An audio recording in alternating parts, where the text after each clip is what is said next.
Champions of England, we know what we are.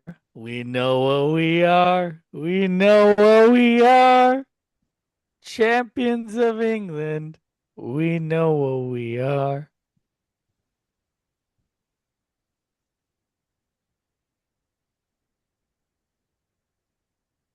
Anyway, it's good to see you guys again. I just have to remind you, just very casually, just remind you, very casually. Listen, it just bounced right off, my left shoulder. Uh, Um, again, mm. Was it a handball? Was it not a handball? Did VAR get involved? oh, definitely not a handball, but Not a handball. Okay, good to know. Good to know. yeah, no, listen, man. Again, The Chelsea way paying off refs, but okay, good to know. enjoy it. 22 years of drought Hmm. of a faucet not working Chelsea still had the properly. longest drought, 50 years, just for the record. Okay, but again, 22 years of drought. Personally, Chelsea had a longer drought, 50 years. I, I wasn't even alive for that one, so I don't even know what. But it's still in the record book, so it's still a fact. Yeah, but Can't get away from the fact. you experienced that 22 years though. That's the crazy So, part.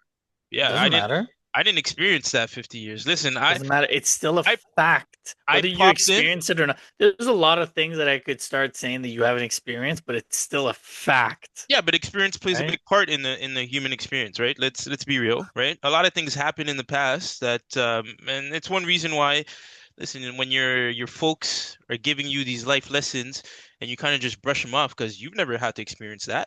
So yeah, experience does play a big part, right? So for guys like us that were But born in a. experience is subjective, Mr. Piano. Yeah, but I'm saying it plays a big part, right? In the personal human experience. So, like Yeah, I but said, that's subjective. That's not objective. We're talking about objective but facts. I'm giving you my objective experience, right? Which you can't even look to debate because What's your objective experience? You just said you didn't experience it 50 years.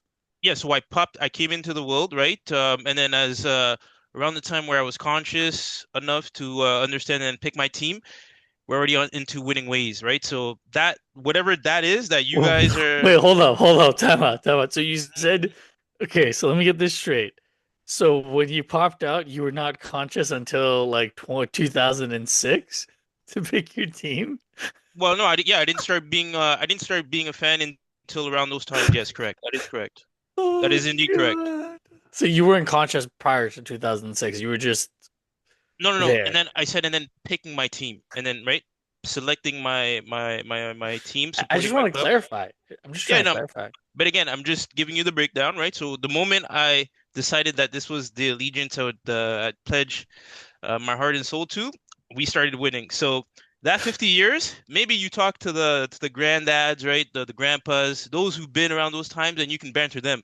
But for The me, true fans, but for not the me, plastic fans. but again, for those of us born in a certain year, right? That 50 year, we never had to experience that. So it is what But it it's is. still part of the history. Like I said, a lot of things are part of the history, right? But there is the personal experience. You guys, as you sit here, had to This is experience it yourself. 22 years of drought. oh, Please this is explain to me how's that for you, right? it feels To so rich and mm, so good because the frustration on your face is a mm, representation of how angry all other fan bases are, and I love it. no I one's love angry. it so much You do that understand we're not angry, right?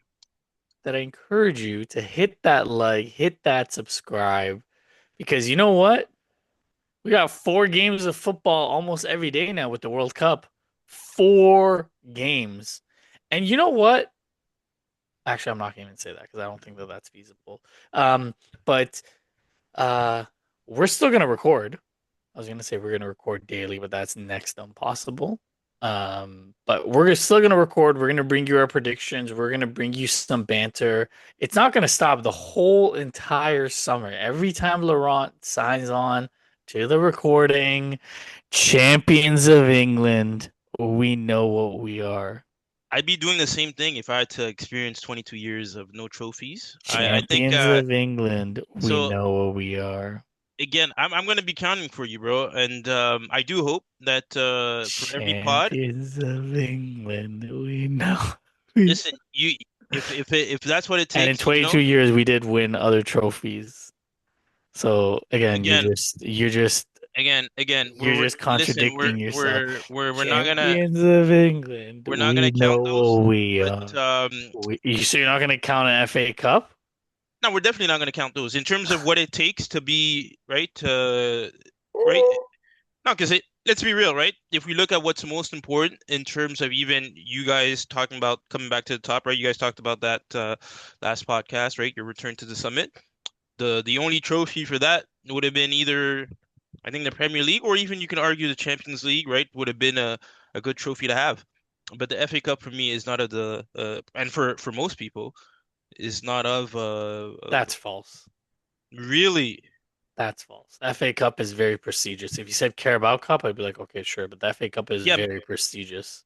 okay, we can understand the prestige right behind the heritage, but let's be real. Winning an FA Cup, right, But after 20. that's your subjective view of it. All right, so That's not everyone's subjective let's view of let's it. ask let's ask our other co-host, right? CJ, would you have the FA Cup or the Premier League, or do you even hold them into the same stature in terms of putting a club back onto the pedigree that they once were? So what's the question, sorry?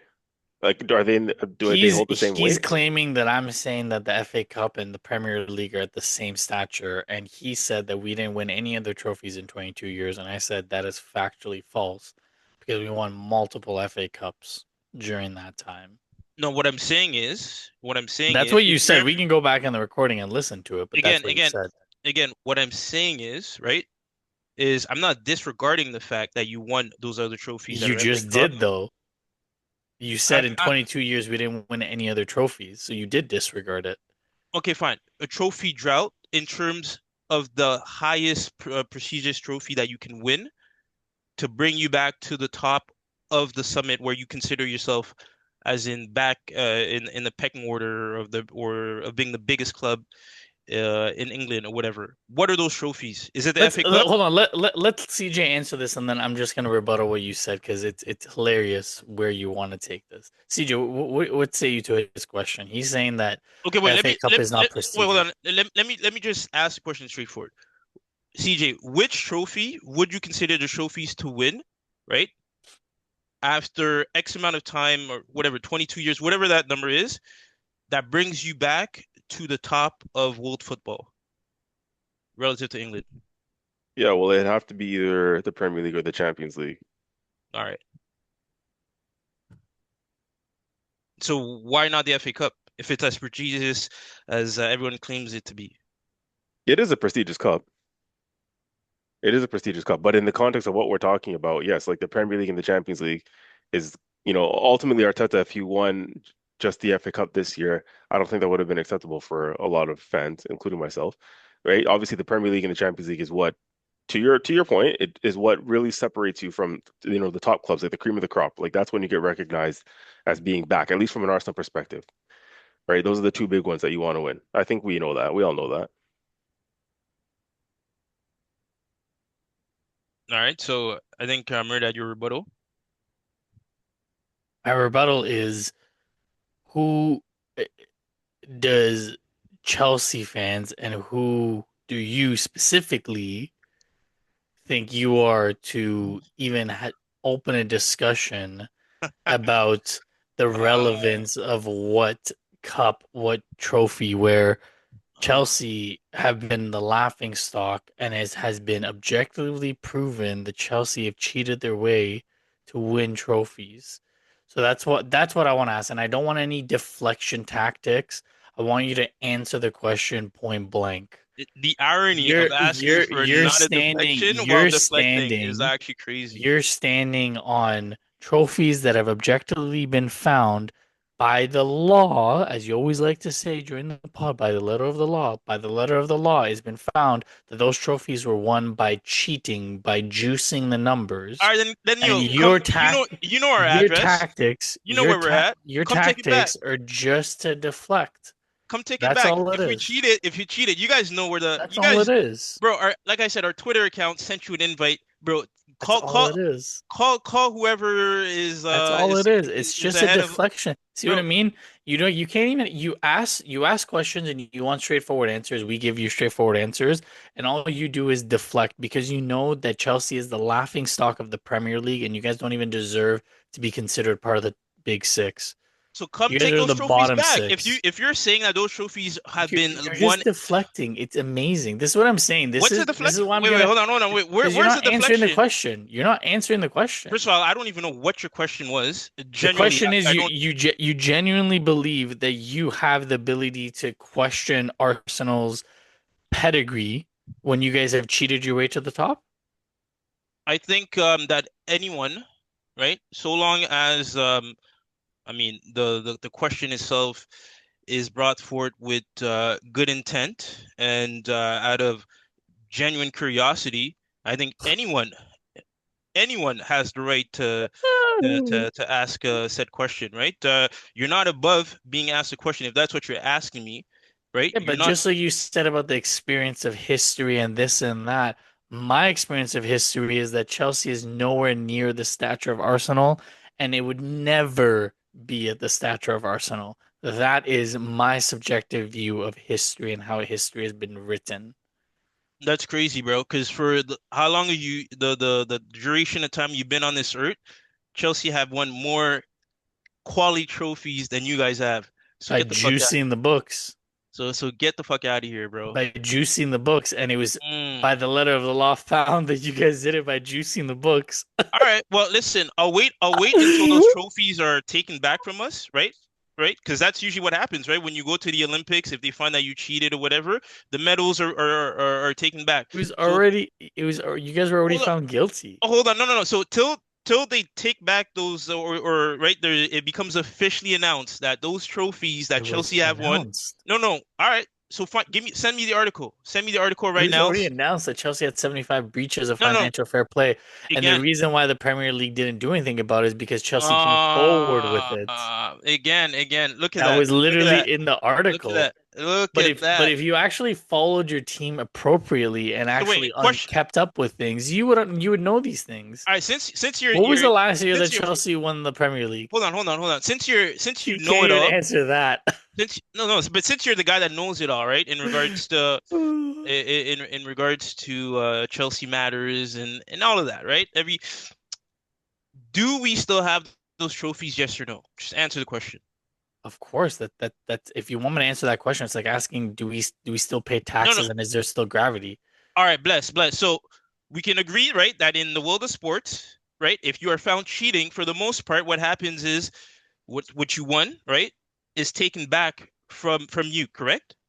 If you're found to have been caught cheating for any And if you're trying to hold on, hide it, yeah, yes. If you're yes or trying to no, hide it, yes. right? If you're So trying to hide it, yes. again, It's true. If you're trying to hide it, yes. again, again. That was the Premier League's Who- rationale for not stripping the titles. Wow, look at that, bro. I guess It's the fact. It's a fact of the matter that's been reported. Yeah, I'm sure, bro. I'm sure. Listen, whatever helps you sleep at night, bro. Oh, Just I know, sleep just fine. I just know. sleep just fine knowing that because Arsenal won the Premier League, all the rival fans are fucked up, and No one's fu it bro. brings me so much joy. The crazy part is that Champions of England, no we one is know actually what fucked we up because of are. that, right? We No, know what we are. listen, we know that too. We know that too, but we also know that you're not champions of Europe. How many years ago was that? Tell me. No, but that was actually a few weeks And back. 2 weeks back? A few weeks back. You guys won the Premier League a few weeks back? No, I'm talking about when you guys won it. Yeah. But when was that for you? Oh, for us. Oh, sorry, I already answered that question once on this podcast. And Oh, like so I you keep don't repeat your no, answers. because we already been through this. Okay, CJ, so take note of that, eh? Whenever he asks a question that we've already answered, we'll just say, "Oh, we've already answered that question on that pod. I'm not going to answer it." It's like when you're in the States, you plead the fifth, Sure, essentially but being guilty. by all means. I mean, you tell me. I think we've been through this debacle through No, I several plead the episodes. fifth. I've already answered that question. I'm not asking you a question, actually. Funny I know, enough. but I plead the fifth. I'm not going to entertain that because we've already been down this conversation. Listen, you can plead the fifth for whatever you want to plead, but again, like I told CJ in the past, that in regards to that specific question, Uh-huh. I will no longer entertain that. That and other questions that you guys seem to keep want to bring up on the pod. Deflection, deflection, But deflection, yeah, man, deflection, listen, deflection, champions of England, deflection, but champions of Europe deflection, deflection, is where the line stops. deflection. So I'm happy for y'all. I'm happy, genuinely. I'm golden, bro. I'm happy for y'all. um, I guess we should really get started into the pod, eh, CJ? I think that's enough. That's enough banter for today. We'll bring it back during the next recording. A little bit more banter. Champions of England. Um, did I say already? Hit that like, hit that subscribe. I don't know if I did. Let them know again, man. Let them know. Hit that motherfucking like and subscribe. Hit the bell to get all the most recent videos that are going to be coming out. And like I said, there's 4 games a day from moving forward. 4 football games a day with the World Cup. Obviously, it's going to slow down a little bit once we get to the knockout, but the group stages, we got 4 games, and we are going to be here to talk about it. And we're also going to bring you some more content about the banter, maybe a little bit of Chelsea news. Who knows? Maybe if our resident Chelsea fan actually keeps up with it, maybe we'll get some relevant news. But if not, don't worry. I'll bring up the news for him and I'll send him the articles. And as we always know, CJ just brings the tactical. He's a calm, cool, collected, just sits in the background. And then once in a while, when he has a lot of water, then he gets a little feisty. So I don't think tonight's one of those nights. I think the water isn't flowing yet. Um, so I think he's just gonna, you know, sit back, mean mug, and just, chug along. Laurent, you good, bro? Of course. You blessed? Always, bro. Listen, when you're world champions, man, you're blessed every day, bro. You're blessed every day. And then when you have or when you see your team actually win a Champions League or two, you're even more blessed. So Oh, I this do pray, bro, those blessings fall upon you oh in this this this lifetime. warms my heart. Thank you for that. It warms my heart. Well, I love that you said that because to start, I think what we should do and it'd be very valuable is kind of review the season that was. Um, and we'll start with CJ, but essentially what I wanna gather from both of you is ratings for the players in the squad through the course of the campaign. I know there's going to be a lot of ones and twos for the Chelsea squad, obviously with the league finish and how poor they are and how poor they've been for the better part of the last 9 years. It is quite unfortunate, but we'll give Laurent some limelight so that he can talk about the Chelsea squad. But more importantly, we can chat about the champions of England. So, CJ, what say you, sir? Yeah, so I think let's do it like this. I'm thinking we'll go one player each. So we'll start out the back with our goalkeepers, obviously. So I'll go, let's like, start with David Raya, then you go David Raya, and then Laurent will go for his first choice goalkeeper, and then we'll progress so on and so forth. Can you remind me who that first choice goalkeeper is? I know, honestly, I had to say it because I technically don't even know who they ended the season with. I assume it's Sanchez, obviously, but it's been kind of back and forth. So um but yeah, we'll go there. Just ahead of time, folks, viewers, listeners, if you are of a nervous disposition or if you have children who are like to watch rated R films, the Chelsea player ratings could be a bloodbath. So just stay tuned and tag along for the ride. Um, sorry, Laurent. Sorry, not sorry. No, fuck that. We're not sorry. The hell? Um, all right, we'll start with in goal for us. So David Raya, for me, simply put, I'm gonna give his rating a 9 out of 10 on the season. I think across the whole all competitions that he participated in. He proved quite pivotal, which I'll get into more detail a little bit later on when we talk about our player of the season overall and so on. But yeah, if we're starting from our goalkeeper, our first choice goalkeeper, David Raya, how he's not number one for Spain, I don't know. But we'll see what happens in the World Cup. Hopefully he gets there in the end. But he's better than whoever they have playing in goal these days. Unai Simon. Yeah, give me a break. So yeah, and by the way, we can do the point 0.5 ratings and all that. But yeah, for me, I'm gonna do a straight 9 out of 10, for David Raya. And I think that save against West Ham, that crucial save against West Ham, the famous one that we all know about where Fernandez was running through on goal, that save right there pretty much wins us the league. And I think goalkeepers generally are underappreciated in the game, when it comes to discussions on Ballon d'Ors and players of the seasons and all this stuff. Like their contributions are sometimes just as important, if not more so, than the outfield players. And I think we've seen it with David Raya on a couple of occasions this season. So big him up for me, 9 out of 10 on the season. I will give the same exact explanation, but I'm going to go 10 out of 10. I think if it's not for Mm, David Raya, we don't win the Premier League and we don't get as far as we did in the Champions League. All the clean sheets, only giving up 6 goals in the entirety of the Champions League process, only losing, I think, 7 games the entire year. The distribution and the fact that all the fans, when David Raya initially came, they were against it.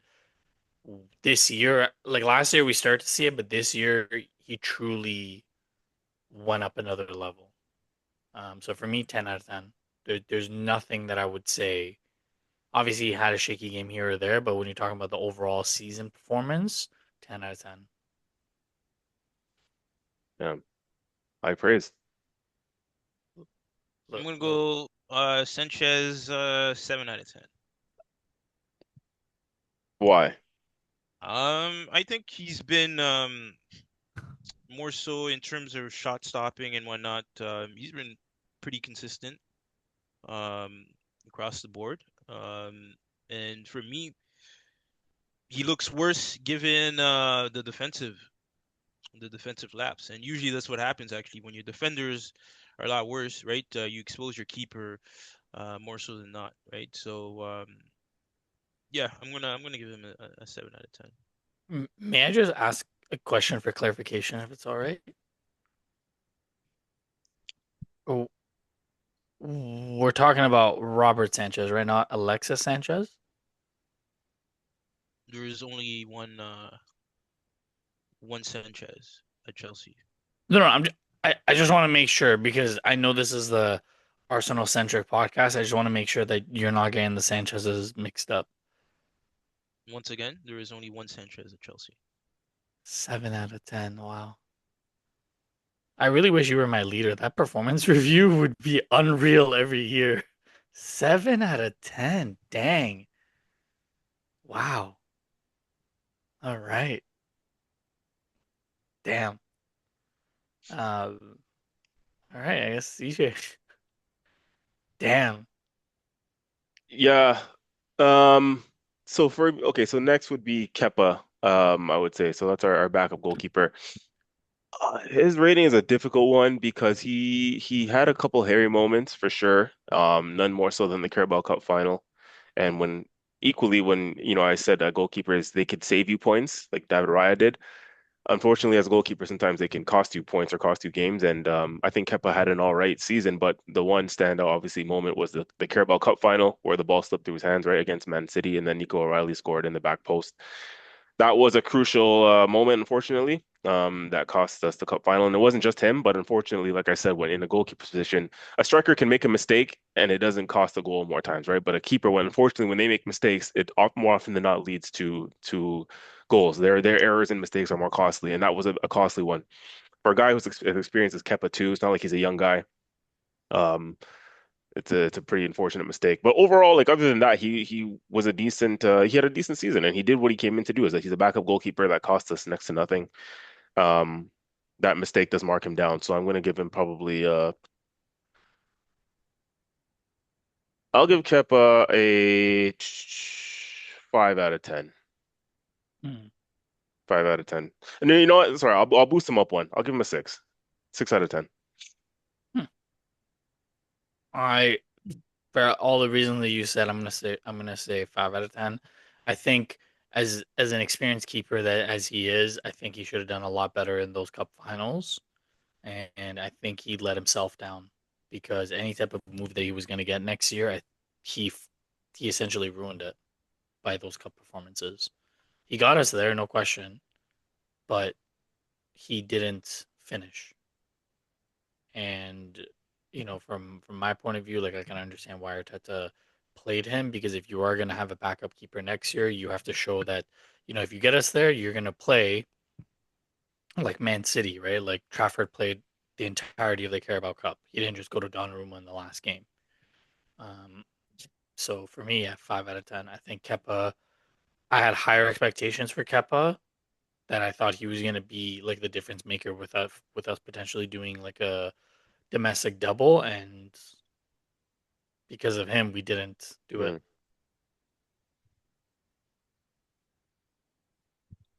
Laurent? Yana? Jorgensen, 5 out of 10 for me. Um, I think where he drops points for me, should I be even willing to might even go like a 4.5, but it's that PSG game. Mm. That was figured, yeah. Yeah, man, where I mean, on the back of those errors, I think that's where we really started to lose our momentum in terms of performance. Um, but yeah, no, it's sad because he had a very good game, you could say, up to that point. And yeah, it's just those kind of mistakes that eventually take your team out of the game. So yeah, major points lost for me on that end. So 4.5 out of 10. Maybe I was even too the way you guys are rating your the backup keepers. Maybe I was a little bit too kind, eh, Merdad, with Kepa's rating, 6 out of 10. But Yeah. it is what it is. I know Um, roles are switched, huh? yeah, yeah, for real. But all right, we'll move on to the defenders. As you guys can see too, by the way, ladies and gentlemen, viewers listening and watching, we're using the official squad list of the Premier League for the 25-26 season for both Arsenal and Chelsea. So there are some young players, as you guys might be looking at, some young players there that we're not going to rank because they obviously didn't participate in the season. So we'll move on now to because I think in the Arsenal's goalkeeper list they have about like five, six Yeah. keepers. So obviously we're not going to rank the other ones. So we'll move on to the defenders.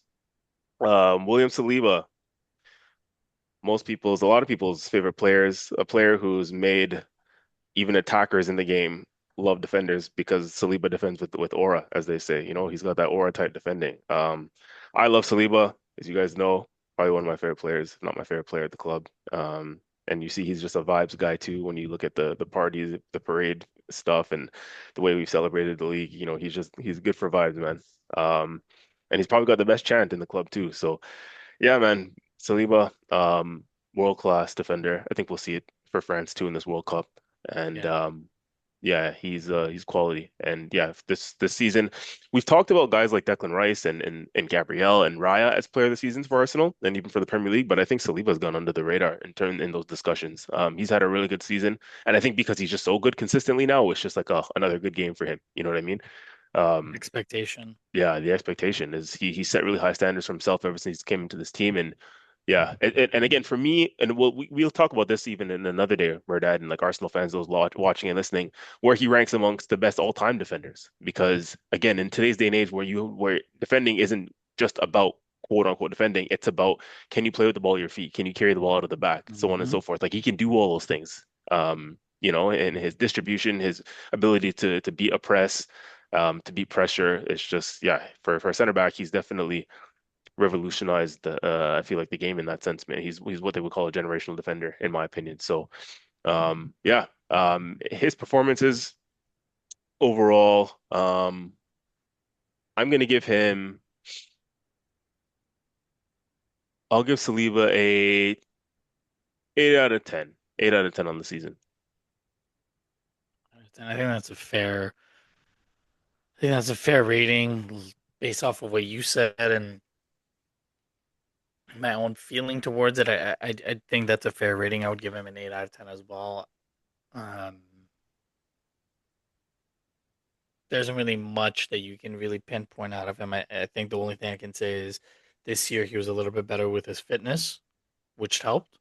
But I think also we managed him as well because apparently with France right now he's carrying an Yeah, injury and he's gonna have surgery after the World Cup. Yeah. Um, so yeah, 8 out of 10 seems like a fair mark. Um, for me, I guess in that position, Trevor Chalobah. I'm gonna go 6.5. 6.5 out of 10. I think also factoring in the fact that at some point the club actually did let him go temporarily. And he was brought back. And if you look at the schemes of things, he was one of our more solid defenders across the board for the season, consistent. And he's had his moments in terms of defensive plays. Yeah, no, I'm gonna go 6.5. I think he's pretty solid, right? No major complaints for me. All Hmm. right. Next on the list for the Arsenal, Christian Mascara. Now, this is an interesting one as well, because as Mm-hmm. we know, in the top level of the game, you can only perform so well, but key moments define you and define your career sometimes and whatnot. And where I'm going with this is, recency bias. The most recent game we've seen of Mascara is the Champions League final, where he gives away the very crucial penalty. And yeah, that was kind of the moment that changed the game. Now, again, he's a young center back, first year in the league, playing out of position, right? He's third choice right back essentially because he's actually a center back by trade. Again, very young in age. Um, so he's going to learn from that, but he's definitely a quality, promising defender, and what a signing he was for the little money that we paid for him. So definitely keep this guy long term, and he's going to be a good, important part of our back line for the next campaign as well. Um, but obviously that moment cost us. And again, I say out of position and whatnot, but you're still a professional footballer. And I think personally, I know you put Murdad last episode, you did mention Odegaard's role to play or the fault that he had in the Mm-hmm. lead up to that goal. But I agree with that. For me, mostly it was still on Mascara just because again, you're the one making the tackle in that position. You can get beat by Yeah. a 1-2. That happens, right? PSG is good. They knock the ball around quickly. Um, but Mascara in that moment, you're the rush of blood to your head. You make that tackle when you're not in a position to do so. Kabara was smart, used his experience right to get in front of it, and ultimately that moment cost us. But I'm not going to make that knock his overall rating on the season. I'm still going to give him a 7, and based on the context of first season in the league, we didn't know what to expect from him. Um, I think he's done more than his fair share in contributing to all competitions. He played Champions League, FA Cups, Carabao Cups, Premier Leagues, and remember his very first game of the season was at Anfield. I think was our second game of the season. Saliba was injured, and he came in at Anfield and held his own. Yeah. So yeah, I think there's more to come from him. I think he's had a good first season, so I'm going to give him a 7. 7. I think I'm gonna have to with all. I think I'm gonna have to go with 8 Mm, because I think he was a luxury signing and he turned out to be a crucial signing, especially with those injuries to Saliba, the injuries to Ben White and Jurriën Timber. Um, he even though he made that mistake in the Champions League final, if it wasn't for him, we'd be playing like a Declan Rice or Zubimendi there, right? So, while sure he did make that mistake, I personally I blame Odegaard because you're the captain, you're the one who sets the tone, you're the one who ensures the press. I do see your point because yes, he is the one who made the tackle, but for me, like I think he had a phenomenal first season, and he's so young and playing out of position so much. Like, I mean, the ceiling is so high for him. So I would give him an 8 out of 10.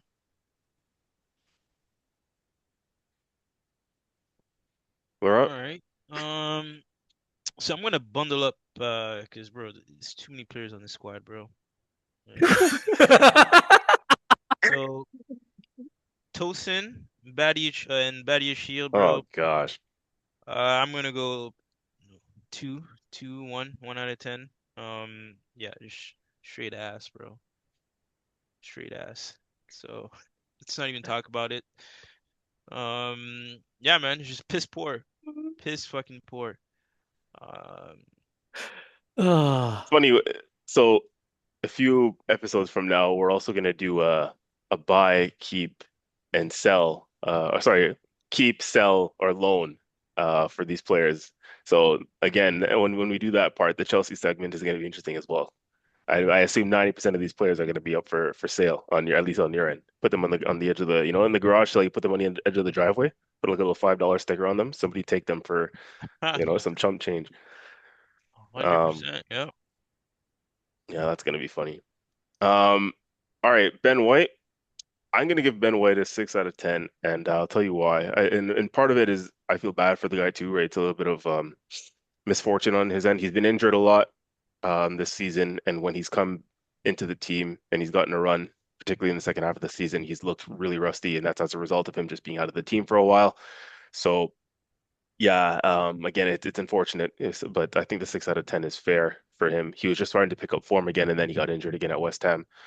Um, so, and again, this is a guy who's given his heart and soul to the club. He's put his body on the line. His injury issues are not his own. I think that's again, there's bigger issues in the backroom staff, and we saw earlier, um, or we found out earlier this week that the that we've fired and sacked our doctor, the club doctor. Um, so there may be some things behind that in terms of, players' fitness and injuries and things like that over the years and the reasons behind it and whatnot. But anyways, all that to say, like I think certain players like a Ben White, there has been concerns about his fitness and his injury issues. And I think part of it, everybody is to blame for that. It's not just the club doctor. I think the manager has a role to play in overplaying Ben White at a time where he needs a break, and we're seeing the same thing with Timber at the moment too, I think, unfortunately. So, yeah, I don't think Ben White's injury issues are all his own. I think he's been overplayed, and I don't think he's been properly treated in some respects over the last few seasons. But, anyways, for this season alone, I give him a 6 out of 10. Interesting. Um, I think on that doctor piece, once we lost Gary O'Driscoll, he went to United because he wanted to be closer to his uh his family. It looks like he's actually leaving United again. So um we'll see what happens, but I do think that the fitness got a lot worse once Hmm. he left. Um for Ben White, I unfortunately have to agree. I would even give him a 5 because I think he's I think he has committed himself to the team. I think he's been a great servant, but I do sometimes question his just his like it's hard to say this because I'm contradicting myself. I'm saying he's been a great servant and he's done so much so well, but then on the flip side, I find myself like questioning like, are you really giving your all to recover? Or are you just at a stage where you're like, okay, I've made enough money. I don't really enjoy playing football because he's made it known that he like it's like a job. He comes in, does it, and then goes home, right? Like, were you really motivated to recover? And then when he came back, just piss poor. So I give him a 5 out of 10.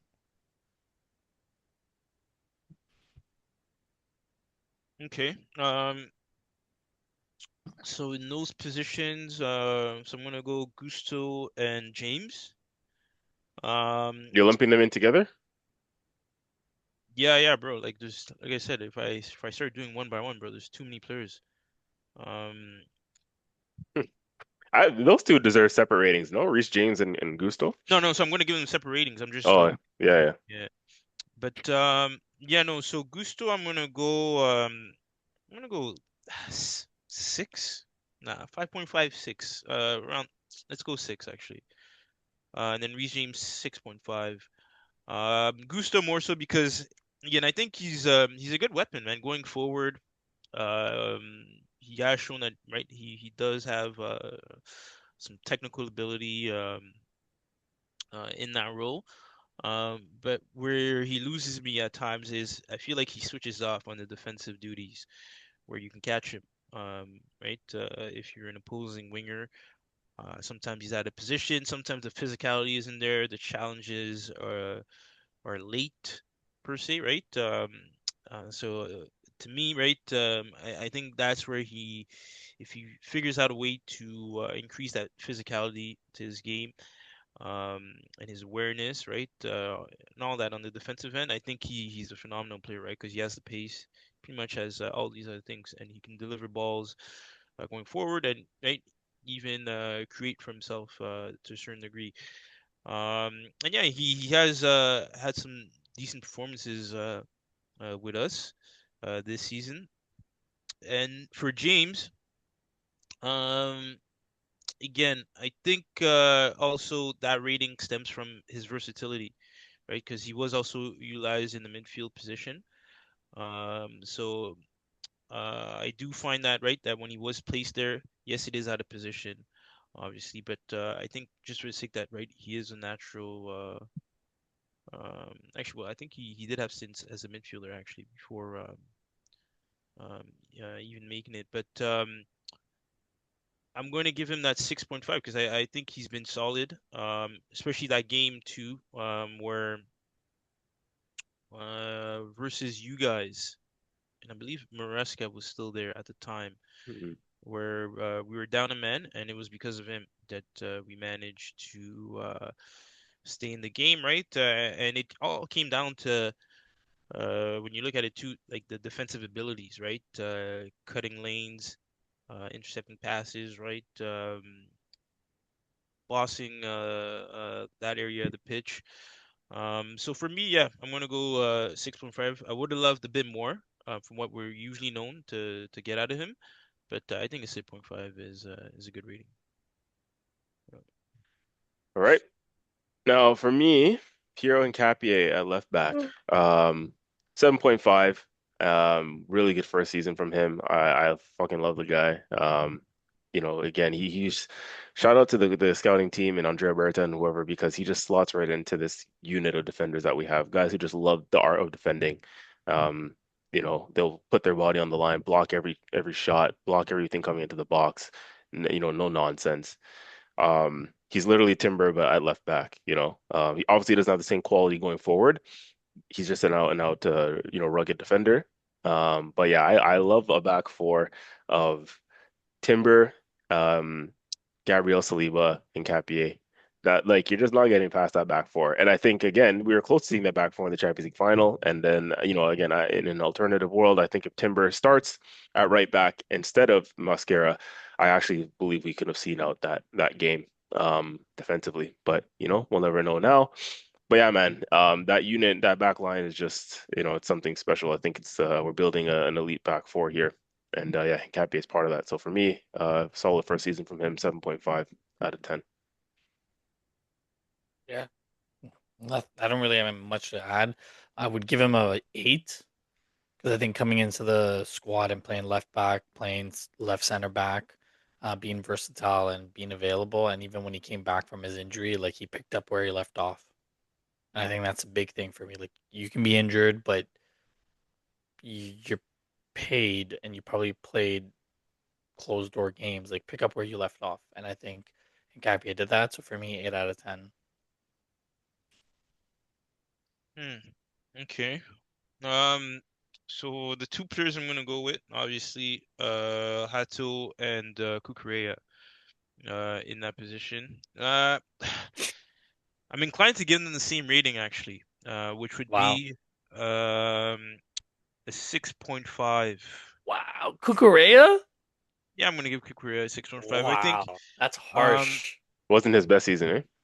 no, definitely not his best season, but I mean in terms of what you get out of him on the defensive end, right? For me, he does his job, right? He is a good defender, especially if you're looking for a defender that can mark tight. My only issue with him is his ball carrying ability and also his weak foot, right? I notice at times when he gets those balls in certain areas of the pitch, you can already tell what he's going to do, right? He's going to look to not progress. And you can tell it's a bit awkward too, right? Whereas when you kind of look at another player in that position, right, like a Nuno Mendes, where also I think it comes with just the natural bravery, the natural desire to even trust, right, your ability to move the ball up, right? That's something I would love to have seen out of Cucurella. But funny enough, now my other player, which is Joel Hato, uh, has shown a bit of that bravery in the most recent games.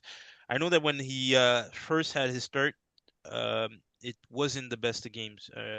He did make some mistakes actually in the back, and I think actually in one of those games He was even used as a center back, if I'm not mistaken. I Hmm. don't know if you guys recall, but there were games Yep. where he did not start as left back. But overall, right, he's a young player, and I feel like he has adapted. He scored some goals, some good goals as well. And I feel like one defensively, he has a certain sharpness to him. He has shown, and then like I said, for me, he almost has like that Nuno Mendes ability to carry that ball up going forward. So that's why I think I'm going to give him a 6.5 as well for making it up towards the end. Yeah. Hmm. All right. Gabriel Magalhaes. Wow. Not much to be said about this guy, man. 8.5 out of 10. His performances speak for themselves. Only reason why he's not a 9 is because I did put Raya just above him. Obviously, I gave Raya the 9. Um, and I think that's justified. I think Raya might be in a category of his own there, but um, yeah, I think Gabriel is just underneath in terms of that rating. 8.5, I think is fair. Colossus at the back. First half of the season, he was actually scoring from corners for fun. His goals, in particular, dried up in the second half of the season, which is fine. He's not meant to be a goal scorer, but it's just a bonus, right? But yeah, he's quality from, leader, um, from back to front, leads us by example. And again, he's that warrior. He's that player that you want on the pitch next to you when you're going into battle. He's not backing down from nobody. Um, yeah, man, beast. 8.5 out of 10. And again, funny enough, you'd think a miss in a Champions League final would mark down your rating, but in my estimations, he gets that extra point 0.5 and his ratings go up for having the balls, as Murnad mentioned even last episode, to be a center back and to take that fifth penalty when it seems like, you have to question other players in your squad, attacking players with more technical ability. Why aren't you guys not taking the fifth penalty? Why is my center back stepping up to take the fifth penalty? You know what I mean? So the fact that he had the balls to do it, um, yeah, man, I love that guy. His character, it speaks for itself. He'll bounce back from that. He's bounced back from other things, worse things, and yeah, man, we love him at the club, and yeah, long may he continue. 8.5 out of 10 for me. Yeah, I'm inclined to agree. I think with a lot of the blocks that he made, some of the crucial blocks, even in the Yeah, bro. Champions League final, putting his body on the line. Um, he's a warrior. He's someone that you want to go to war with, and we wouldn't be here if it wasn't for him. No, And there was rumors a few years back that he was linked to Juventus, and he spoke with Arteta, and he decided to stay, and you know he's gonna go down as a club legend. So yeah, 8.5 is good for me. Wesley Fofana. I'm gonna give that guy a 5. Um, 2 red cards. Yeah, I'm not gonna say much more than that. Yeah, man. Listen, if you love red so much, join another club. That reps those colors. But We yeah, don't need him. yeah. I think yeah, he hasn't had the best of seasons in my opinion. Overhyped as well, I would say. I Because agree. yeah, I know there was some talks about him when he first arrived or even before the move came, but really you haven't seen too much. And I mean, he was injured actually for Hmm. a bit of time, right? So there is that. But all in all, yeah, he has yet to show anything. I think the substance for us. So yeah. All right, Urian Timber from the Arsenal's perspective. Again, fo- he falls into the similar line of praise as the rest of our defenders do that have come before him. Again, one of the best right backs in the world. I think him and Hakimi are 1 and 2 up there in the best right backs around. Actually, well, you can actually also put, I think, when he's fully fit, Reece James in that category too. I think Reece James is a quality right back. Um, but yeah, no, Timber again. I think when we're talking about him and comparing him to Hakimi, Hakimi edges him obviously in the attacking side of the game. But defensive side of the game, I think Timber is better than Hakimi Hmm. when it comes to actual defending. I don't think there's a better one-on-one defender. I think in world football, and I stand by that. One-on-one Timber is extremely hard to get by. I think that his shorter stature, short and stocky, that low center of gravity makes it easier to be able to maneuver and twist and turn your body when wingers are running at you. Um, I think that's definitely something that favors him. And yeah, man, Timber is quality, and we need him back to full fitness as soon as possible. I think he's you guys have now maybe or maybe not have heard that he's pulled out of the World Cup squad for Hmm. Netherlands because he hasn't fully recovered from his injury. So that's good from a Arsenal perspective. Put your feet up and rest all summer, but obviously it sucks for him and for the Netherlands. But yeah, Timber, if it wasn't for his injury, I think he would have had an even higher rating than what I'm about to give him. I think he could have been in contention for Player of the Season, but I'm going to give him an 8 out of 10, Timber, still, because his performances have been that good for the time he was playing. He's made some crucial contributions, scored the winner at the Emirates in a 2-1 win over Chelsea. Sorry, Laurent, I had to bring that one up. Um, but yeah, no, all in all, quality guy, quality defender. And yeah, 8 out of 10. I should give him 11 out of 10 because that's how many games in a row we've been in Chelsea. But I'll keep it respectful. I'll keep it no shots fired. I gotta give him 7 out of 10. I think when the injury initially happened towards the end of the season, like prior to that, he was starting to look really leggy. He looked really fatigued. He wasn't able to sprint as much.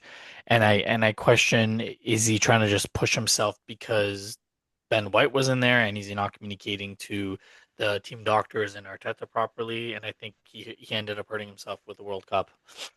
He didn't make fitness to stay with the Dutch camp, and um, I'm hoping the next year he actually takes into consideration his fitness because we don't need another Tomiyasu or even a Ricardo Calafiori. Like we need people that are available, especially during the crucial days. So I think he needs to speak up a little bit more and keep his fitness, but still phenomenal season.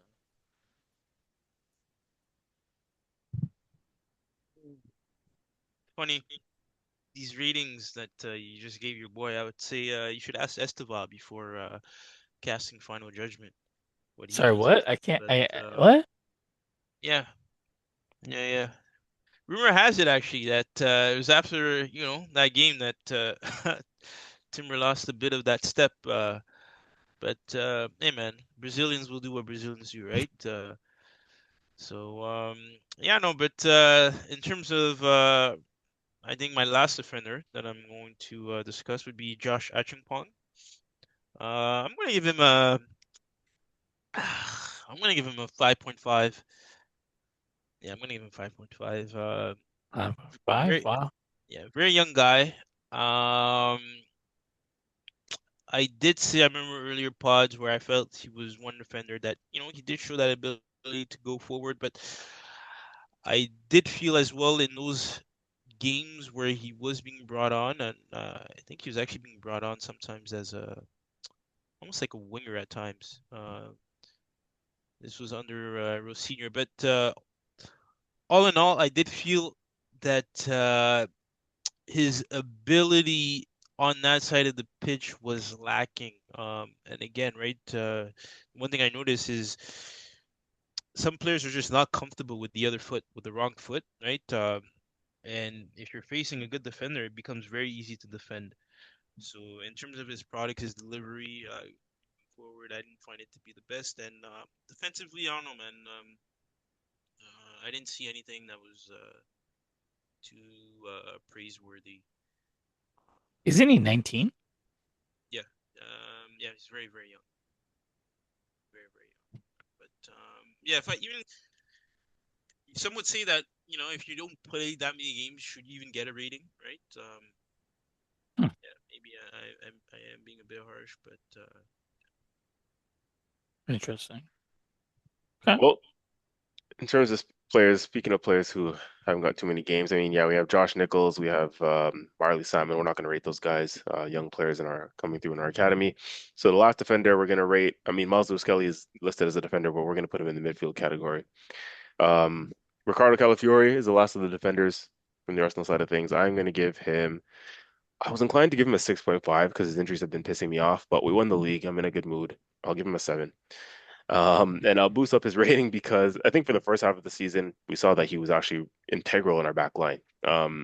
He was staying fit. He was causing us a different problem. He is that wild card when he plays for us because he's a left back that can pop up at striker. He can pop up at left wing in the midfield, and he's one of the defenders that we actually have who can actually play out of the back. You're comfortable to give him the ball at his feet, and he can combine. He has a really good relationship with Trossard on the left. Um, he can make things happen and pop up in dangerous areas.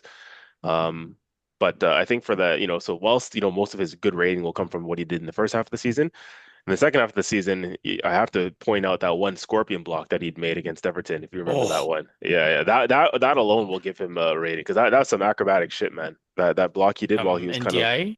yeah, while he was kind of on the floor. And at that time was a crucial point in the game. I think it was 0-0. So that block is also these are title saving points. So yeah, I'll big him up for that, and I'll be kind, and I'll give him a 7 out of 10. But he needs to improve his fitness, man. I think seven's a fair rating.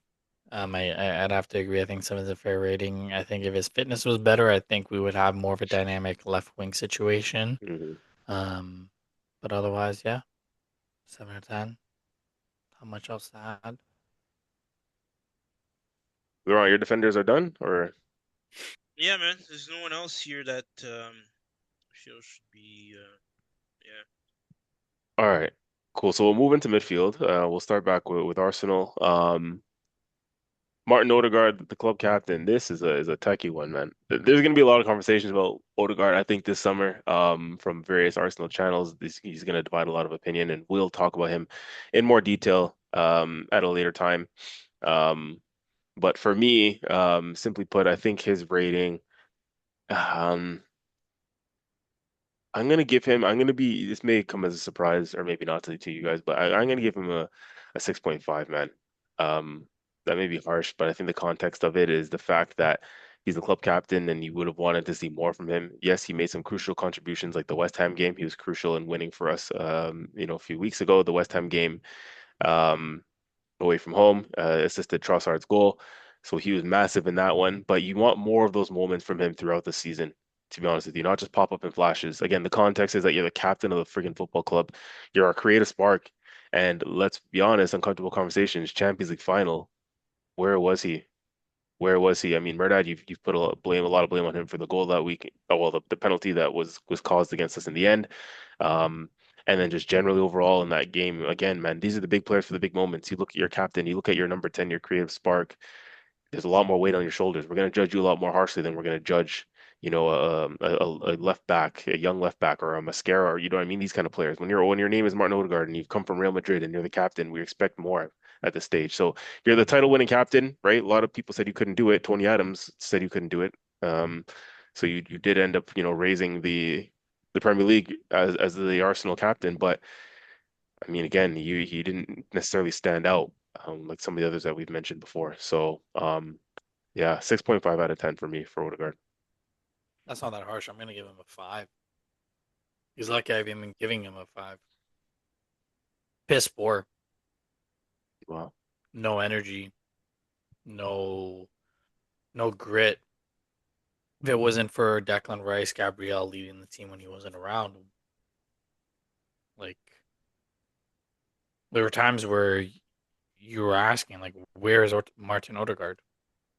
You're getting compared to Kevin De Bruyne that one season when you had a Yeah. like amazing season and then you just fell off the cliff.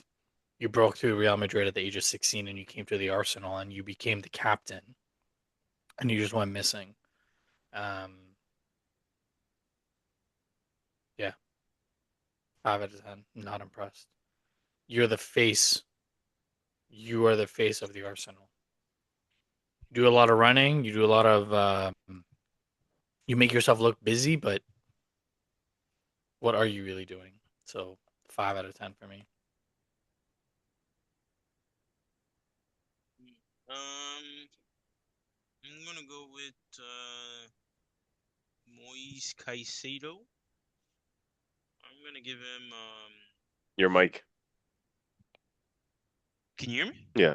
Yeah. Yeah. So Moise Caicedo, and I'm gonna give him a 6 out of 10. Um, in my opinion, I do think he has to clean up the disciplinary issues, right? The tackles, right? The rash challenges. I do think there were a few games where he did get away, and even last season as well, right? A few challenges where refs, for whatever reason, didn't seem to, you know, put the hammer down on him for the challenges on opponents. But besides that, I just don't think he gave enough, um, in my opinion. Yeah, yeah. I know he had one good goal for us. Um, Yeah. yeah, I do think that was even at the time where we were decently informed, but aside from, stints here and there, and for a player of that caliber too, it's very important that you be consistent all year round. Maybe you have one or two bad games, right? But overall, you have to be performing, right? And I just don't think his performance was up to par for the caliber Hmm. player he's meant to be. So yeah, that's a six for me. Can I ask you a straightforward question? Declan Rice or Moise Caicedo? Um, for this season, In general. mm,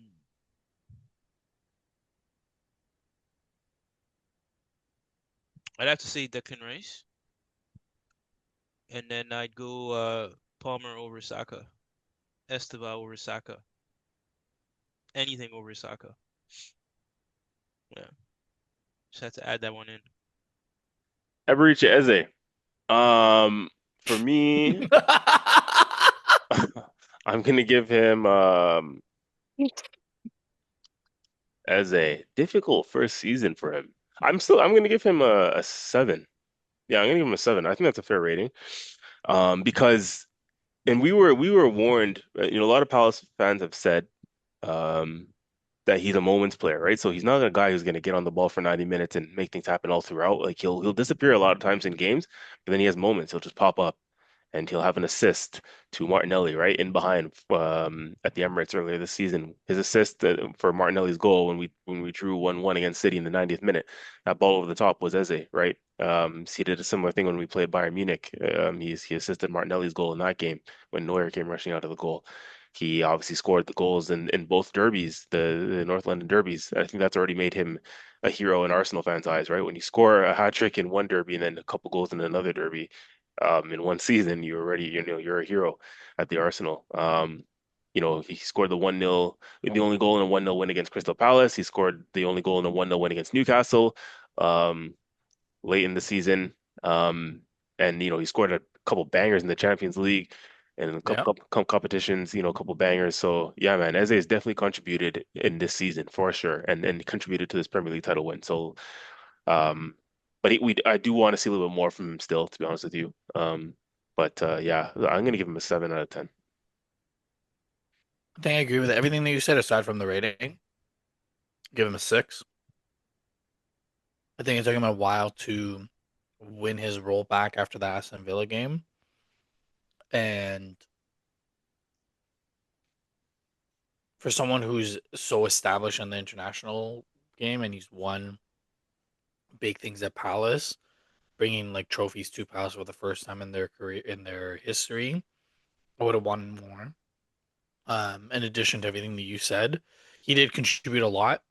There's no denying that. But if we're being critical for what we had expected as it to come in here for, I wanted more. So I'm gonna give him a 6 out of 10. Laurent, Fernandez, Enzo Fernandez. I'm gonna go 7. I think you can even argue 7.5. But yeah, no, one of the better player for Chelsea this season. In terms of his contribution, offensively, even in terms of stabilizing the game, distribution. I think he's been key as well, or he's shown that he can adapt under different systems, right? Given the different managers. Um, yeah, he's performed solid across the board. Only thing for me that takes him down a peg or two is simply, I think, on the defensive end, where I feel if he adds that element to his game, I think he becomes a terrifying player. So, yeah. All right. Christian Norgard, I am gonna give him a straight five down the middle, and that's again he hasn't really played too much this season, to be honest. Maybe it might not necessarily be his fault. We question why the manager didn't play him more, or trust him more in certain games. But when he's come in, he's done just fine. Norgard. But yeah, not too much minutes. I give him a standard five straight down the middle. Nothing to add. Yeah, I copy agree and with that. paste. Yeah. All right, back to you. Andre Santos. I'm gonna go 6.5. I think he's been solid. Um, yeah, no, he's shown great promise, is what I'll say. There was also a period of time actually when he was playing side by side. Was it with Caicedo? Where those two really locked it down. Um, and I feel like actually I do think we had a period of games where we weren't even conceding for a bit with those two. But yeah, no, to me he's shown that he's quality. Um, again, he's young as well. And yeah, no, he has the ability to play the ball out, right? Deep playing midfielder. Um, yeah, 6.5 for me. All right. Mikel Marino, I'm going to give him a 6.5. I think he could have had the opportunity to go higher than that, but I think injuries have screwed him as well for the second half of the season. Um, but I think Mikel Merino was pivotal in the first half of the season, particularly when he was playing up top for us in games against Bayern Munich and even Spurs and so on. Some would say that he's the best number nine for us in the club in terms of our style of play. Hmm. The way he links up play and brings others into play. He's also a clinical finisher. Let's get that in there. He's his conversion rate is really good, Mikel Merino, and I actually like him as a nine in this team for the way that we want to play. But yeah, man, for a squad player, quality utility player. And it's unfortunate that he got injured in the second half of the season. Controversial hot take. I think I would have rather him come on in the Champions League final than Eze, just because he is clutch. Mikel Merino off the bench. I think he Mm, would have, in hindsight, I think he would have taken a penalty, and I think he would have converted a penalty because, like I said, he's a good finisher. But it is hindsight, right? Hindsight is 2020. I understand that, but I think Mikel Merino is clutch for us, and we did win the league still. But I think in another campaign, he'll be crucial for us off the bench in all competitions. I actually have grown to like Mikel Merino a lot as a player for us. So yeah, unfortunate his injury second half of the season, but I'll give him a 6.5. not much to add. I would give him a six. Um, yeah, not much to really add. I just don't. I think again, it just comes back down to like this was a unexpected injury. Like it came out of nowhere, so you can't really blame him. Um, but yeah, I think again, if he played a little bit more games, I think he would be closer to like eight, because you know that he's gonna pop up with important Hmm. goals. Like he popped up with that Newcastle goal out of nowhere. Yep. So yeah, straight six. We're on. Romeo Lavia. I'm gonna go. Not applicable. Yeah, yeah. But I mean, yeah. To be fair, yeah, I think he hasn't played that many games to be honest. He did come on towards the end of the season. He showed some good stuff, but yeah, you could argue, yeah, not too many games to give a rating. So all right, so Cole Palmer then. Huh. Not applicable. I'm gonna go 5.5. 5.5. Yeah, when he came back from that injury, he was just off the pace, completely off the pace. Seems like at times he didn't even want to be there. Um, and yeah, no, he's just holding on to the ball. The body language is off, right? Yeah, it's just not good, man. Not good at all. So 5.5, like even five, you can say, but yeah. Okay. Moving on swiftly here. Zubimendi, he's an interesting one because he was on the trajectory to be one of the better players for us in the first half of the season, however, fell off in the second half for one reason or another. Again, we can dissect that a different day. Whether, people said he may be homesick, first year in a new league in a new country, that shouldn't be underestimated. He's definitely been overplayed as well by the manager. Should have been managed better in terms of his minutes. Um, so he did fall off second half of the season, Zubimendi. Um, but yeah, he did start really well. He did start really well, and I'm gonna be fair, and I'm still gonna give him a seven because again, he still played crucial minutes in a lot of these competitions. Um, and yes, he fell out of the team. He fell out of favor in the last couple months, but he played 80% of the season fully fit, pretty much. And therefore, he would have played a lot of big games to carry us through most of the season. So I'm still gonna give him a seven. But his performances were that good in the first half of the season. He could have been at like an 8.5. Therefore, I have to bring him down a bit. So yeah, I give him a seven. Give him Player of the Year to Yeah. continue that form. Yeah, I'm gonna give him a 7.5 solely because of that first half performance. And I think he was just not managed by Arteta properly. I think Arteta underestimated the physicality and the speed of the league that Zubimendi was never used to, and playing 3 days, every 3 days. So yeah, 7.5 for me. I think he could have gone up a little bit more if he had kept the performances in the second half, but he was phenomenal the first half. He was lights out. So I'm actually done with my midfielders, actually. You guys still have some on your end? Yeah, yeah. We'll just run through the rest of our midfielders All right. and then we'll move on to the attackers. So continuing through the Arsenal midfield, all right, a certain Declan Rice and Peas.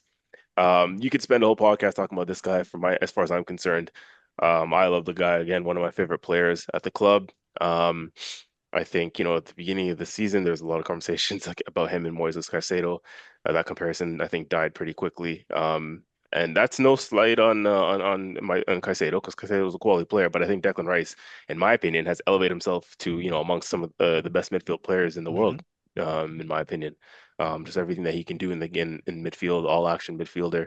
And I think strictly as a number six, right, as a midfielder who screens the back four and wins the ball back and covers ground, I think there's nobody better in the game, to be honest. Again, from the defensive midfield side of the game. Yes, we talk about his lack of ball progression and doing what the Vitinhas do with the world and playing the ball forward. That's the next elevation of Declan Rice's game that he needs to improve in terms of ball progression, forward passing and all that sort of thing. But from the defensive midfield side of things, I think if you want a midfielder to protect your back four, Declan Rice is just all over the place, man. He'll cover every blade of grass.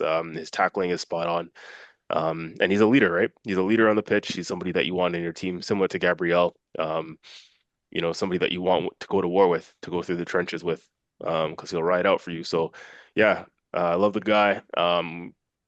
We got him half price, as the chant goes. Declan Rice, we got him half price. When you see what some of these midfielders are going for the game in nowadays, truly 100 mil for Declan Rice is a bargain. It really is. So Well, Caicedo went for 120.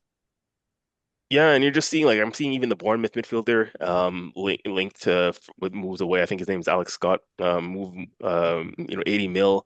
Adam Wharton, quality player at Crystal Palace, but they're talking about him being 90 mil, 100 mil. He's not even in the England squad. Yes, he's a good player, but come on, man, like that's crazy money, right? So yeah, yeah, I think yeah, Declan Rice again, up there for our player of the season. I'm actually also going to give him a nine, to be honest with you. I'm giving him a nine for the season.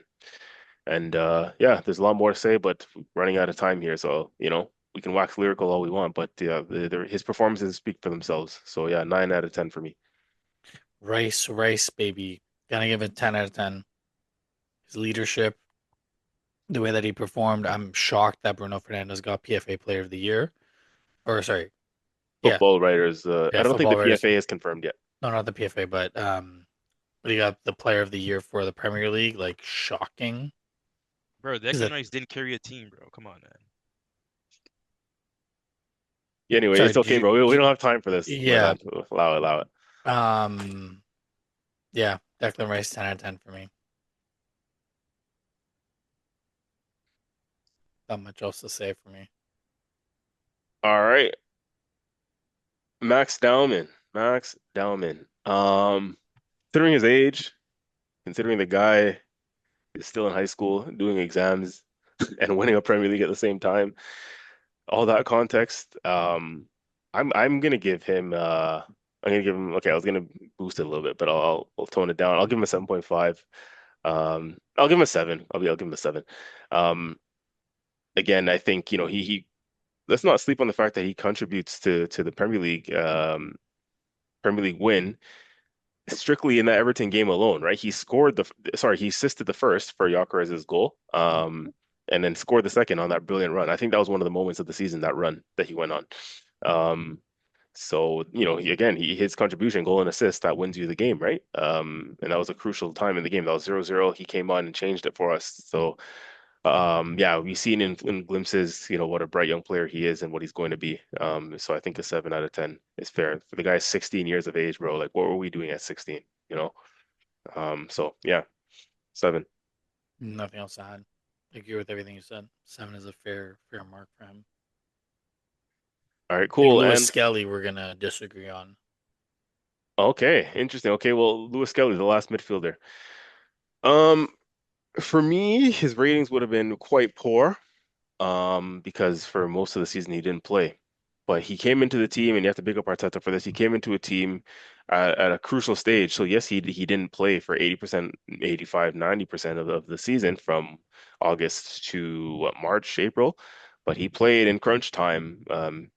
He played down the stretch, and we're talking about games where, when we started calling it a 5 game shootout after that Man City loss at the Etihad, the 5 game shootout that Arteta spoke about.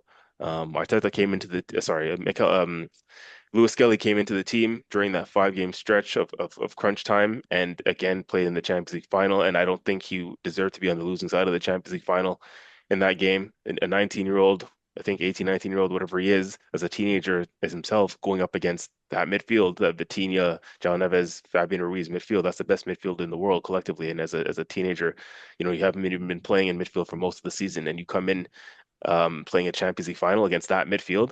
And he was one of the better players. Again, his ball progression, he's one of the few players that actually tried to carry the ball out of the back for us. He went on a couple good driving runs as he usually does.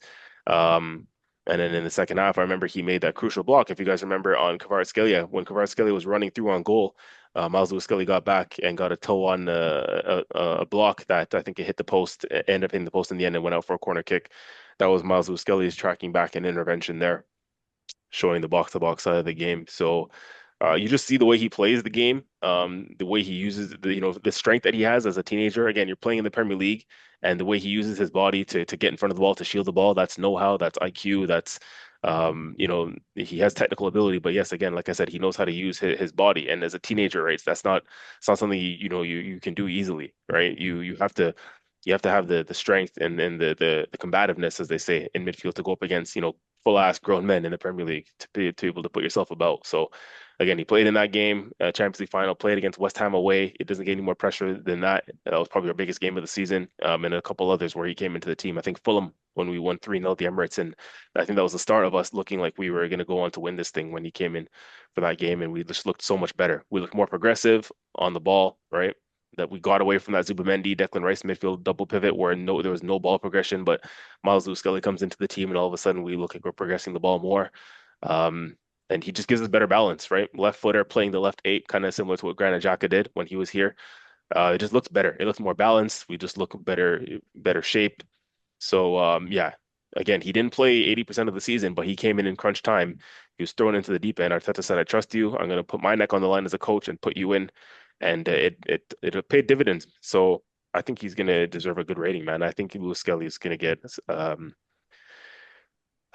I'm gonna give him a 7.5 to be honest with you.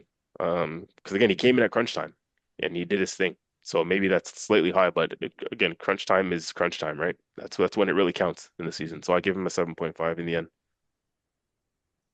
I don't know what you ate today, but this is weird for CJ. Very optimistic, very, you know, this is weird to hear from you. But yeah, I have to agree. Um, Not playing that many games. This kid is a baller. He gets up for those big games. He did it at Real Madrid last year. He did it against Spurs. He did it against Man City. 7.5, and I think he's made it very difficult for some players for next season. He's made it very difficult for Arteta and Andrea Berta to determine what they're going to do because Lewis Skelly is here. He's arrived, and he is going to dominate the midfield, in my opinion. Yes, sir. Last section is the forwards. I don't think these ratings are going to be too kind for the forwards for either of our clubs. So let's run through these pretty quickly, and then we'll spend the last 10 minutes or so talking about the World Cup, in our World Cup predictions. So yeah, we'll start with the forwards, and we'll start first with Arsenal. Um, the first one on the list is Bukayo Saka. So this one is one, and I want to spend another podcast actually talking about what Laurent mentioned earlier. Cole Palmer being better than Saka. We can talk about that another time. I personally don't agree with that anymore. I felt like there was at some point you had the case to argue that. I think Cole Palmer's trajectory was looking like it, but we've always called out Cole Palmer for his lack of consistency, and I think that's reigned true this season, right? Like Cole Palmer shows up in moments, um, and he showed up like last season, right? For example, he had a good season last season, but again, Saka came into the team when he was 17, 18, and he's been carrying us ever since. And this was his first poor season since he was 17, 18 years old, and he's now 24. This was his first poor season, and again I blame him having a poor season down to injuries, and I blame a Mhm. lot of the manager and the medical staff for that. The guy has been running straight into the ground. um, you know what I mean? Like, how many players can say that they play 90 minutes year in, year out from 18 till 24? And you know what I mean? Like the manager has to manage him much better than that. And even now, as you've heard Tuchel say yesterday in the England camp, the guy is still playing with injury. He's playing through Achilles injury. And Achilles is one of the worst injuries that you can have in football. So we have to be careful with Saka, man, because the guy's just been flogged and run into the ground. And I think this season we saw it. The guy's not playing at his best. So I don't think that Cole Palmer over Saka thing has any merit anymore. Cole Palmer's too inconsistent. He hasn't done it for long enough. He showed up in a Club World Cup final, but that's a one-off game. Saka is a Premier League winner now. Cole Palmer is not. Like, there's so much more to it than that. Saka's in the England squad. Cole Palmer clearly didn't even get near it. Cole Palmer is, instead of being in the England squad, Cole Palmer is doing videos with Madonna. I don't know if you guys saw that. Madonna and João Pedro. Yeah. Like, you know what I mean? You should be at the World Cup squad, bro, but you're in music videos, like so. Listen, I don't think that Cole Palmer thing has any merit anymore whatsoever. But listen, we can just debate that another time. Saka, he's had a tough season because of his injuries and whatnot. It's been rough for him, and he's still fighting through his injuries. So it's been well below his typical standards. I'm gonna give him a 6 out of 10. I think is fair. I think I'll make it simple for my ratings. I think every single player in our front line gets 6 out of 10 for me.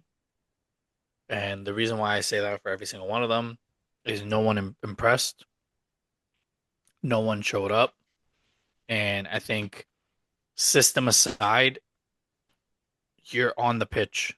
There's a system, there's a basic platform that Arteta wants you to play with.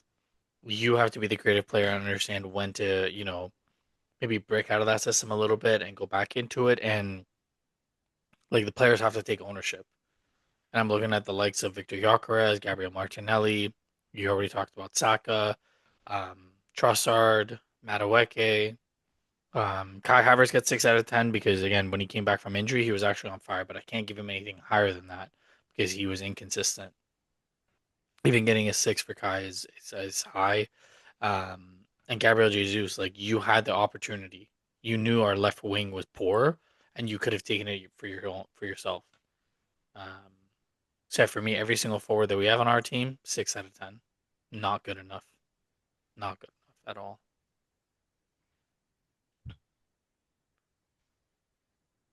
So I'm gonna start off with those who will be shunned for next year. Hopefully sold off to the depths of hell, or wherever you may never see their faces ever again. The lap, Garnacho. I mean Gyu. I think he played like 1 or 2 games. Either way, putting him in there, and I'm gonna give him a 1 out of 10. 1 out of 10. That's for sorry, three players, two or three All of them. players, All of them. all the forwards. No, no, just those that I mentioned. Garnacho, Delap, and who? And you. And Gyu. Oh, okay, okay, okay. Yeah, just straight ass. That's it. None more to say. All right, say less. I'm gonna do okay, since we're lumping some players into these groupings here. Okay, so left wing for me, I'm gonna do Trossard and Martinelli. Martinelli for me, I think he gets a I'm gonna give him a five straight down the middle. He scored goals in the Champions League, crucial contributions in the Champions League. Thank you for that, Martinelli. But in the Premier League, one goal all season for a team that won the Premier League. You're a forward, one goal in the Premier League all season. Yes, it was a crucial one. It was against Man City, but that's not it's not good enough. So maybe five is even being kind. But again, we won the league. I'm in a decent mood. So 5 out of 10. Trossard, I'm gonna give Trossard a, six and a half. I'm gonna give him a 6.5. I could even give him a seven, but again, he similar to Zubimendi, first half of the season, Trossard was on form. He was our best forward, scoring goals. Fell off second half of the season, but the crucial one, actually a crucial couple. The Champions League semifinal, he technically assisted Saka's goal against Atletico Madrid at home. And then the West Ham game, I mean, he scores the one goal, right? That wins us that game. That West Ham game. If it's not for that goal, we're having meltdowns probably, right? As sitting here not Premier League winners. So we can't discredit Trossard's contribution for that West Ham goal. He's Mr. Clutch for us. He's gonna go down as a cult hero, Trossard for Arsenal. He's not gonna maybe go down as a legend, but he'll go down as a cult hero. Because he scored clutch goals for us, and none more so than that West Ham one. So I think he deserves to stand out a little bit more than the forwards. So I'll give Trossard a 6.5. Yeah, that's my left wingers. Laurent, you wanna go back on for one? Okay, left winger. So, for me, it's Pedro Gins. Gins, honestly, bro, I don't even think he played too many games to even actually give him a solid rating. Mhm. Yeah, I'm gonna go not applicable for him. Um, Pedro, on the other hand, I'm going to go with 5.5. Um, Wow. I just think he's not as consistent, and on top of that, sometimes I feel like his decision making isn't the best. Funny enough, I watched a bit of the Portugal game today. He did score, but aside from that, right, you kind of just saw, right, the way he was playing for Chelsea all season. Losing the ball, you can tell his teammates were actually getting pretty annoyed with him at some point. Wait, Um, you talking about João Pedro or Pedro Neto? Pedro Neto. Okay. Because I swear I heard you say João Pedro. Yeah, I thought you were talking about João Pedro too. No, no, no, Pedro Neto. Yeah, Okay, okay. Just for clarification, because okay.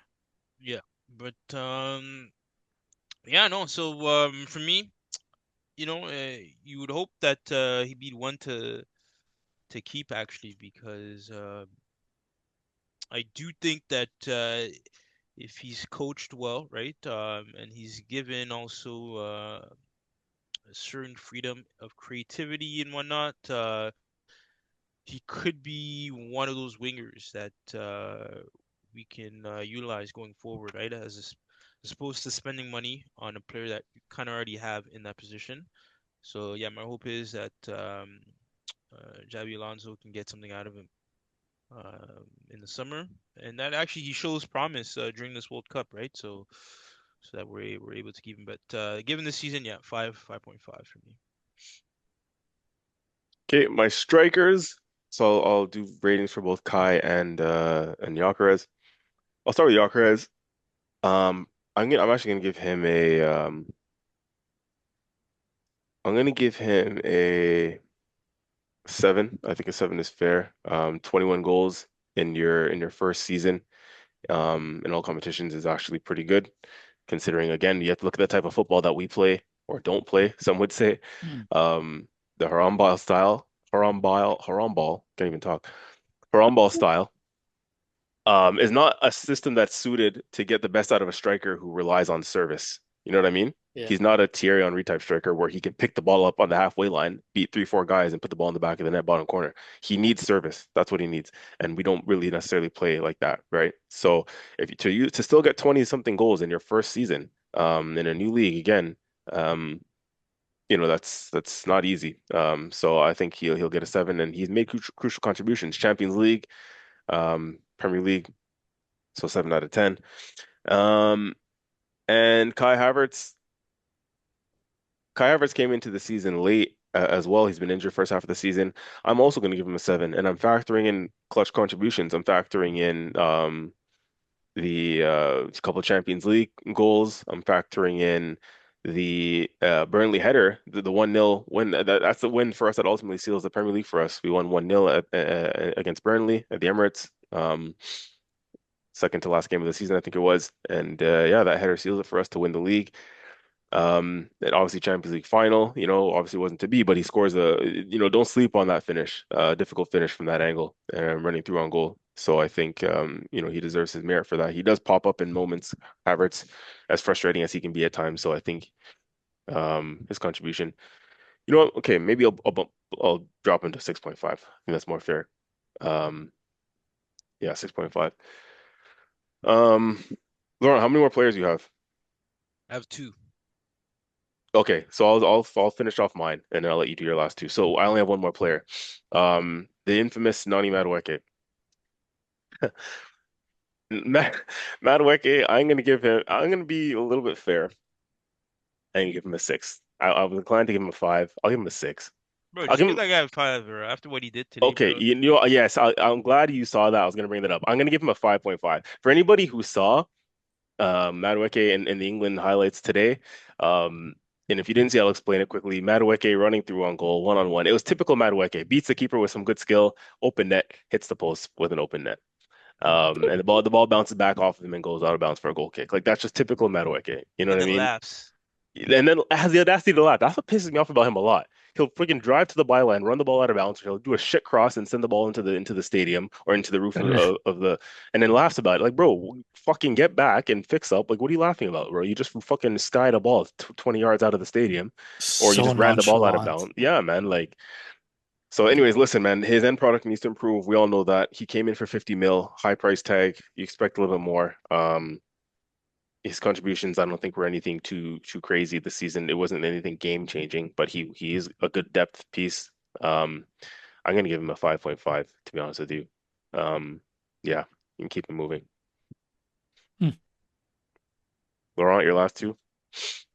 Okay, so Esteval, I'm going to go with I'm gonna go to 6.5. Yeah, I'll give him that point five. I think he's been one of our better players going forward. It sucks though that right he's had to deal with injury issues. On top of that, I believe he is missing the World Cup.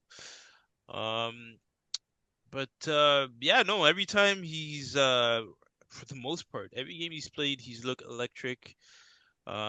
He's looked to create.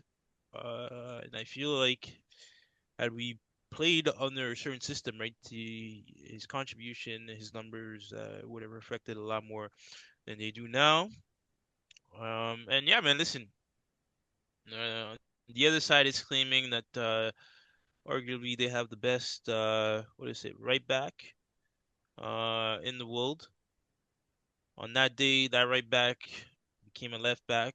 No excuse for me at that level, right? For that position specifically, I think you should be able to comfortably play on either flanks. But he had a rough day, that guy. We all know who we're talking about. Um, and that was due to Esteval and his trickery. Who had a And rough day? yeah, man. For those right who want to see the mixtape, just go on YouTube, type in, and then you see the highlights for yourself.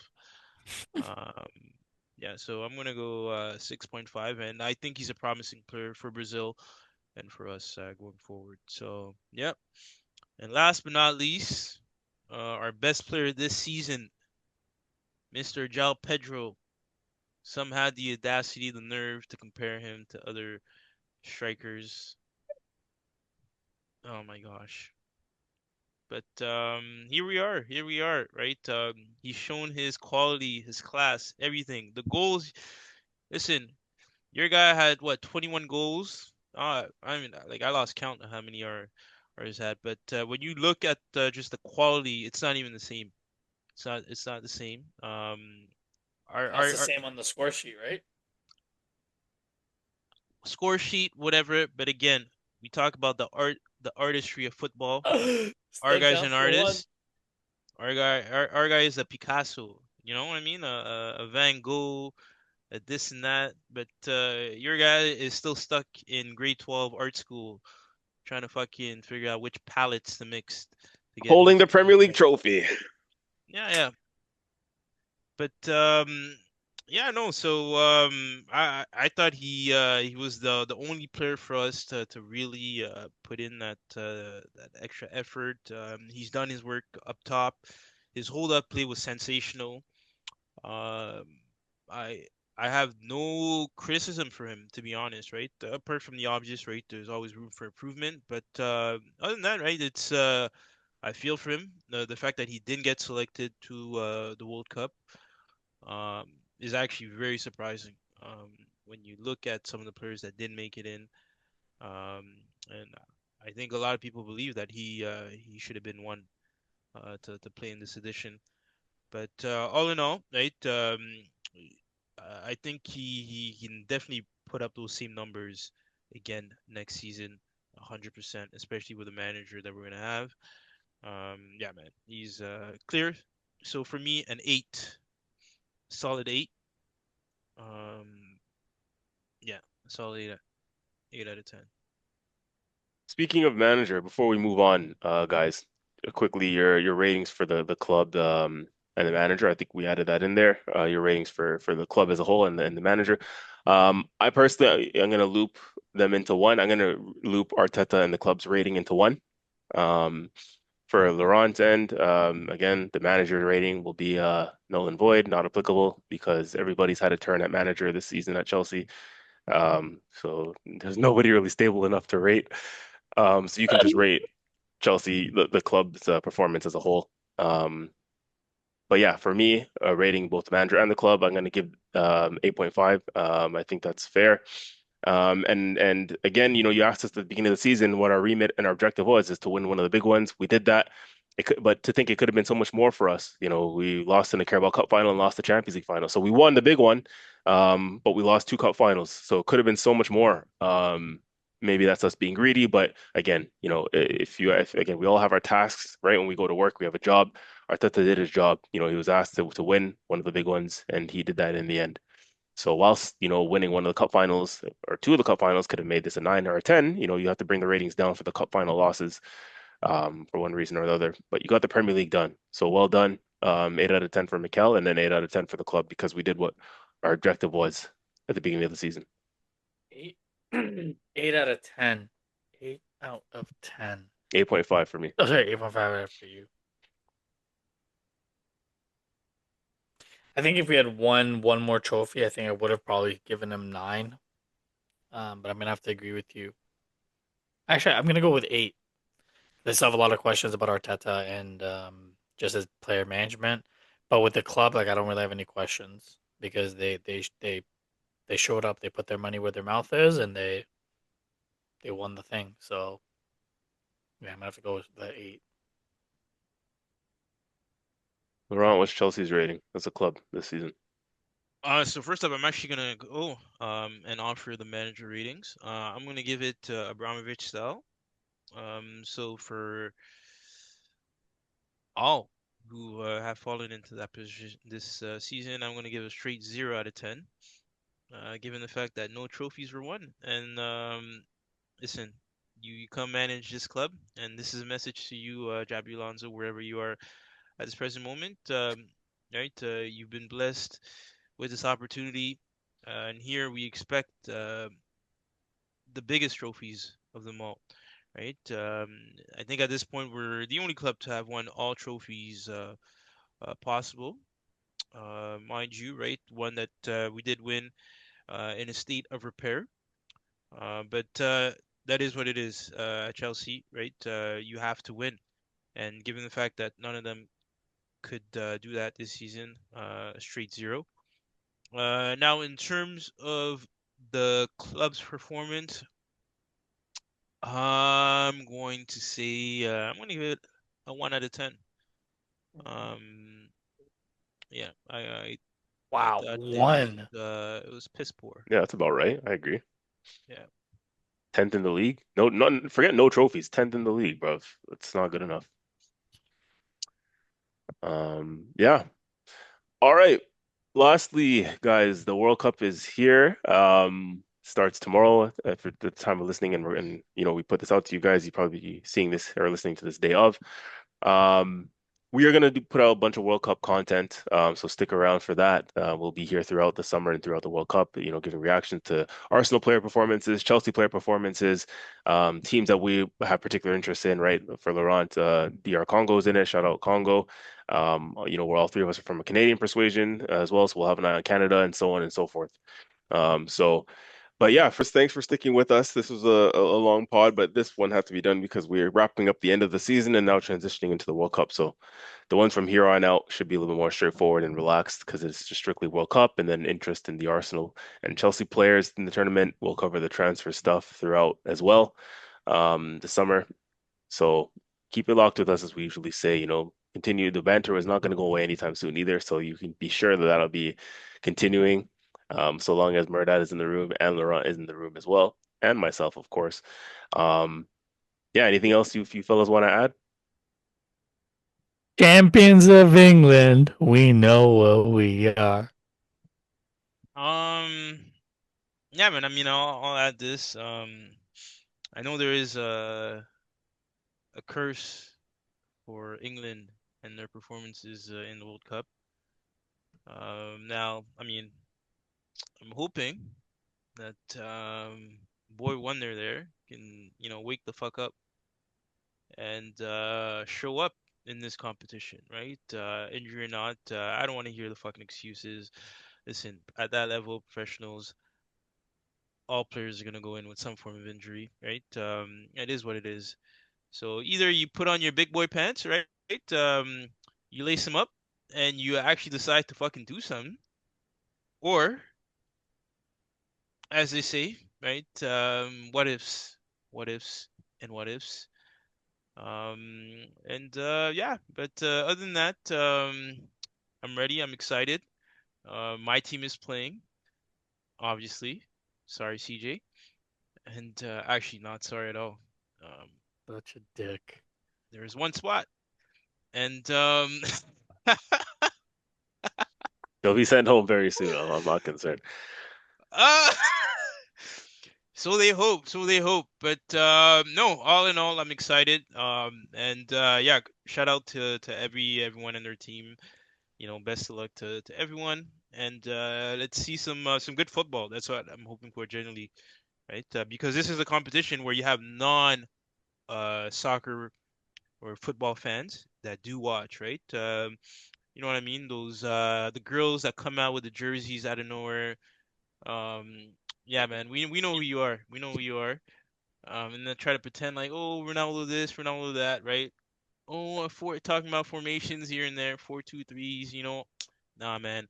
But yeah, Some may no, say you fall in the same category because we have yet to see a jersey. yeah, yeah, that is true. That is true. But again, um, due to that fact, right, we do hope that there is some quality football that is being on display, right? So for the next 30 days or however long, right, let's all say no to her one ball collectively. I guess on that bombshell, adios.